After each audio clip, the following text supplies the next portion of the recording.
So, what is the number one word I think we need to retire? Let me come back to that in a moment. But welcome here from the Madrid campus of IESE University.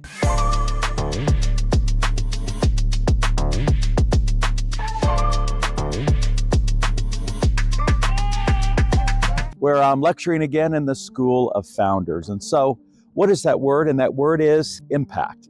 You know, ever since we had Simon Sinek's work, we really felt like, hey, we've got to have a purpose, we've got to have a reason for doing what we're doing, that we need to have impact. But my issue with the word impact is it's quite harsh. If you look at the etymology of the word, it means to strike, to hit, to have a collision.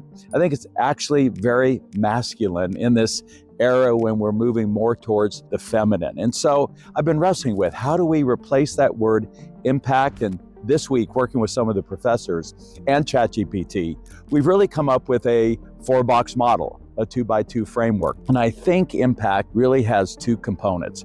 First of all, clearly, you've got to get some measurable outcomes. And so we thought maybe the word outcome, but that didn't really capture that kind of purposeful idea that we want to have a true impact in the world. And so we settled then on a meaningful contribution. And so we think you're having impact if you've got both significant outcomes, meaningful outcomes, and you've got meaningful contribution. So in that 2x2 matrix that we put together, first, if you've got low really contribution and low outcomes, we've called that, why should I exist in the first place? And some of you may be asking, why am I even in this business that I'm in?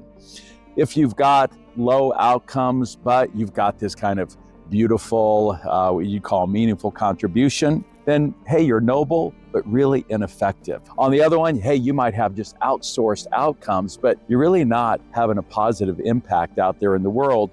You're efficient, but empty, and you may have that empty feeling. We think the scalable sweet spot is where you're getting those measurable outcomes and meaningful contributions. And in fact, what we've done, we've put together a contribution diagnostic. I'll put that there in the link for you to take a look at, really in 5 different areas. I think one of the most significant is to ask the question, what would the world be worse off? What would the world miss? What would your customers miss if you didn't exist? And my view on the company that I think fits the best in terms of both meaningful contribution and measurable outcome, and that company is Google or Alphabet. First of all, outcome, I don't know if you saw, but I mentioned it earlier in my insights, the first company ever, 2024, to achieve $100 billion in profit, crushing Apple, who had held that lead for years. Part of the key is their founder, Sergey Brin, came back a year before in 2023. My take, he brought back the soul of the organization like Steve Jobs brought back the soul to Apple. And when we look at measurable contribution, if you think about what Google did, it truly democratized knowledge. It democratized information. It was why it became the biggest threat of Gemini 3. We've got PhD reasoning at our fingertips. A little side note, I highly recommend you take 90 minutes and look at this documentary called The Thinking Game. It really gives you the history of artificial general intelligence. This guy, Dennis, who actually won the Nobel Prize last year and created a company called DeepMind, which is what Google bought and is really behind now what we're seeing here with Gemini 3.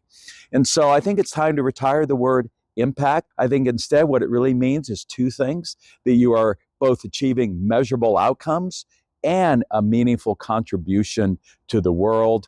And I just want to congratulate and thank all that Google has done for all of us over all of these years to really give us that power in our own fingertips. Keep scaling. I'm Verne Harnish, author of Start to Scale.